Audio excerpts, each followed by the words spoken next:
For more on this, I'm joined by former Palestinian Minister, Dr. Ghassan Al-Khatib.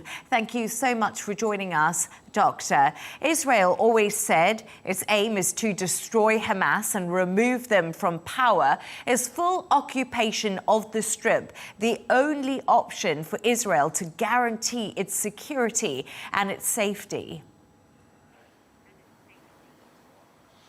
Well, I thought that Gaza has been already under Israeli military control for a while, isn't it? In fact, Israel militarily is occupying most of Gaza. Probably they are intending to complete this occupation and control and make it permanent. And I expect that this is what they are planning to do, specifically because they don't have an alternative and because they have a political crisis in Israel. They failed in achieving their declared objectives, and therefore they are intending to double the pressure on Gaza, hoping that this might solve their problems not only in Gaza, but also within the Israeli political system that is facing a lot of growing content and opposition in Israel. I also believe that Israel is doomed in this regard because any retreat or withdrawal from Gaza will bring back the situations in Gaza into the October 7th situation, which is something Israel cannot afford to do. So Israel is in front of two options. Either they continue and complete their control, i.e. occupation over Gaza, or otherwise things will go back into pre-7 of October situations, and this is something Israel cannot afford. Doctor, in a letter to President Trump, 600 retired Israeli security officials said it is our professional judgment that Hamas no longer poses a strategic threat to Israel. Do you believe that this statement is accurate, or is there growing ideology, Hamas ideology, when we look at Gaza and Israel's war with Gaza? Hamas is not the real problem for Israel in Gaza. It is the Israeli occupation that is bringing about all kind of resistance to that occupation. This time it's called Hamas. Tomorrow it might be called something else. Yesterday it was called another thing. So this is only a way to deceive the public opinion. The essence of the problem is the continued Israeli occupation to the West Bank and Gaza. And as long as this occupation continues, there will be this form of the resistance or that. So without looking into the political reasons of this conflict, there can be no security solution to it.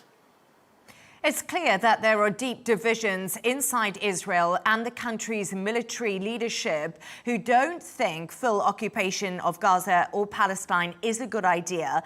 What will this mean for Benjamin Netanyahu's position in power? You already mentioned it to me at the beginning of the interview, that there is a form of fragility as he tries to hang on to the position of Prime Minister within Israel. That's why I said from the beginning that there is a serious political crisis in Israel. Netanyahu and his right-wing coalition took their time in order to fulfill their declared obligations and failed. And that's why there has been a growing opposition in Israel, a growing protests in Israel against this government. And therefore, Netanyahu is trying to deal with his internal crisis by doubling the pressure on Gaza. And I think that he will fail because he is missing the point. The point is the occupation. And without addressing this root cause of the conflict, he will continue jumping from one crisis to the other. And I just want to speak to you a little bit about why this war started between Israel and Hamas. It was on October the 7th, and we do know that Hamas entered places within Israel and took hostages and also killed Israeli civilians. And this was really the epicenter of what happened. Families of hostages are still desperate to bring their loved ones home. We saw those images of emaciated hostages being held by Hamas in tunnels. As a former Palestinian minister, what do you think needs to happen? Do Hamas need to give back the hostages? Do they need to disarm? What is the answer to this? Hamas needs to give back the hostages, and Israel needs to release the Palestinian prisoners, and Israel needs to end its occupation and engage in a political process that will fulfill the basic and legitimate rights of the Palestinians, because this is the only way to guarantee a satisfactory and peaceful end of this episode of the historical conflict between the Israeli occupying power and the occupied Palestinian people. And I just want to talk to you a little bit about the situation within Gaza. And we're just seeing those horrendous images come out of people desperate for aid, people losing their lives when they go to aid sites to try and get some sort of food to support their family. So little is being done. And what needs to be done? What needs to change here to support and help those people? What needs to be done is more serious and more bold intervention on behalf of the international community. These new growing criticisms to the Israeli approach to Gaza crisis is promising a little bit, but it's too late and too little.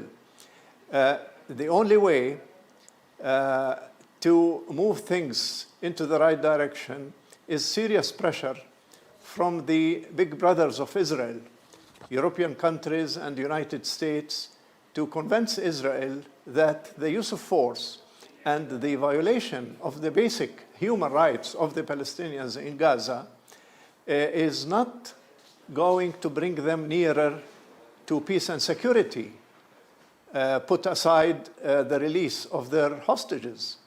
The way to achieve the declared Israeli objectives of peace and security and release of hostages is to respect the basic rights of the Palestinians, is to end this genocide process that has been going on for 2 years, and try to engage in a political process that can promise the end of the Israeli illegal occupation, because this is the shortcut to achieving the declared Israeli objectives of peace and security. Dr. Ghassan Al-Khabib, thank you so much for joining us.